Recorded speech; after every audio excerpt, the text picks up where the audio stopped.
Hello everyone! In this quick tutorial, I'll show you how to fix the payment failed for my protection error on Cash App. First, open the Cash App on your phone. Tap your profile icon at the top right corner. Scroll all the way down and tap Support. Once the support page loads, tap something else. Choose Sending Payments from the available topics. Scroll down and tap Contact Support. Then tap Chat to open a support message box. Type a brief but clear message.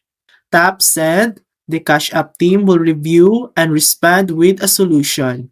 Make sure your account is verified. Double check your internet connection, balance, and link cards. Avoid sending too many payments in a short time. It can trigger fraud protection. And that's it. That's how to fix the payment failed error on Cash App. Thanks for watching. If this video helped you, please like and subscribe for more helpful tutorials.